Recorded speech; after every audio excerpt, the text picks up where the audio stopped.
ಚಕ್ರವರ್ತಿ ಮನು ಹಾಗೂ ಅವನ ಪತ್ನಿ ಶತರೂಪ ಅವರಿಬ್ಬರಿಗೆ ಒಬ್ಬಳೇ ಮಗಳು. ಅವಳ ಹೆಸರು ದೇವಹೂತಿ ಅಂತ. ಆಕೆ ಅಸಾಮಾನ್ಯ ಸುಂದರಿ. ಜಗತ್ತಿನಲ್ಲಿ ಅವತ್ತು ಆಕೆಗಿಂತ ಸುಂದರಿ ಆದವ್ರು ಯಾರು ಇರಲಿಲ್ಲ ಅಂತ ಹೇಳ್ತಿದ್ರು, ಅಷ್ಟು ಸುಂದರಿ. ಅಷ್ಟೇ ಅಲ್ಲ, ಸಕಲ ವಿದ್ಯೆಗಳಲ್ಲಿ ಪಾರಂಗತರಾದವಳು. ಒಂಚೂರು ಸೊಕ್ಕಿಲ್ಲ, ಅತ್ಯಂತ ಸೌಮ್ಯ ಸ್ವಭಾವದವಳು. ನೋಡಿ, ಚಕ್ರವರ್ತಿ ಮಗಳು, ಅಷ್ಟು ಸುಂದರಿ, ಅಷ್ಟು ಜ್ಞಾನ ಇದ್ರೂ ಕೂಡ ಒಂಚೂರು ಗೌರವ ಇಲ್ಲ. ಇಷ್ಟೆಲ್ಲ ಗುಣಗಳು ಒಟ್ಟಿದ್ದ ಮೇಲೆ ಆಕೆ ಮದುವೆ ಮಾಡಬೇಕು ಅನ್ನೋ ಚಿಂತೆ ರಾಜ ರಾಣಿಯರಿಗೆ ಕಾಡ್ತು. ಚಿಂತೆ ಯಾಕೆ ಗೊತ್ತಾ? ಇಷ್ಟು ಪ್ರತಿಭೆ ಉಳ್ಳಂಥ ಹುಡುಗಿಗೆ ಸರಿಯಾದ ಗಂಡ ದೊರೆತಾನೆ. ಅವ್ರು ಎಷ್ಟು ಹುಡುಕಿದ್ರು ಆಕೆ ಸರಿಯಾದ ವರ ಸಿರ್ಕೋದು ಬಹಳ ಕಷ್ಟ ಅನ್ನಿಸ್ತು. ಒಂದು ದಿನ ಮಹರ್ಷಿ ನಾರದರು ಬಂದಾಗ ಅವ್ರ ಮುಂದೆ ಸಮಸ್ಯೆ ಹೇಳ್ಕೊಂಡ್ರಂತೆ. ಈ ಹುಡುಗಿ ಇಷ್ಟು ಚೆನ್ನಾಗಿದ್ದಾಳೆ, ಈಕೆ ಸರಿಯಾದ ಗಂಡ ಎಲ್ಲಿ ಸಿಗ್ಬೋದು? ಹೇಳ್ಕೊಂಡ್ರು ನಾರದರ ಮುಂದೆ.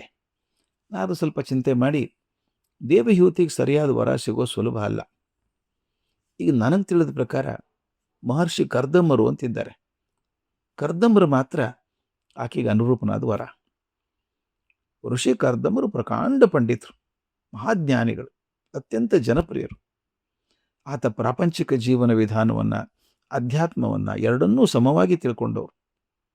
ನಿಮ್ಮ ಮಗಳನ್ನ ಅವ್ರ ಕಡೆ ಕರ್ಕೊಂಡು ಹೋಗಿ, ಅವ್ರು ಆಕೆಯನ್ನು ಒಪ್ಕೊಂಡ್ರೆ ನಿಮ್ಮ ಪುಣ್ಯ. ನಿಮ್ಮ ಮಗಳು ಅವ್ರನ್ನ ಕೈ ಹಿಡಿದ್ರೆ ಸುಖಿಯಾಗಿರ್ತಾಳೆ ಅಂತ ಹೇಳಿದರು.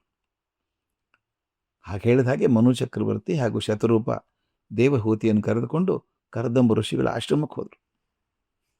ಕರ್ದಂಬರಿಗೆ ಅವರ ಆಶಯ ಮೊದಲೇ ತಿಳಿದಿತ್ತು. ವಧುವಿನ ಪರೀಕ್ಷೆ ಮಾಡೋದು ಹೇಗೆ? ಆಕೆ ಸೌಂದರ್ಯದ ಬಗ್ಗೆ, ಜ್ಞಾನದ ಬಗ್ಗೆ ಅವ್ರಿಗೆ ಗೊತ್ತಿತ್ತು.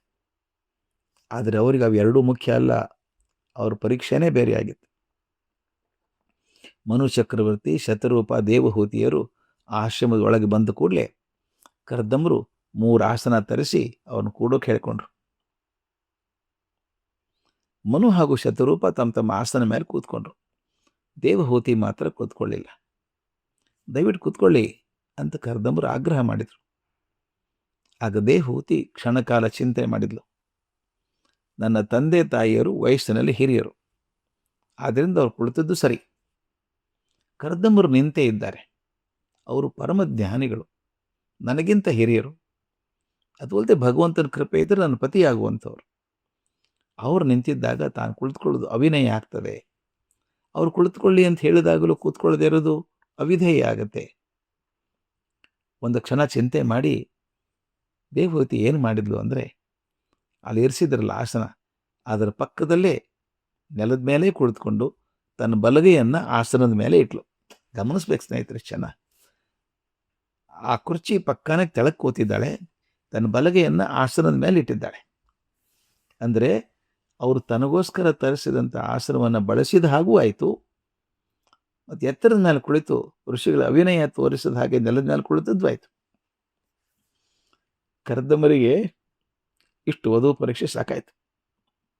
ಆಕೆಯನ್ನು ಒಪ್ಪಿದರು. ದೇವಹೂತಿ ಕರ್ದಮ್ಮರನ್ನು ಮದುವೆಯಾಗಿ ಅವ್ರ ಮನ ತುಂಬ ಬೆಳಗಿದ್ಲು. ಜೀವನದ ನಡೆನುಡಿಗಳು ತುಂಬ ಸೂಕ್ಷ್ಮ ಸ್ನೇಹಿತರೆ, ತುಂಬ ಸೂಕ್ಷ್ಮ.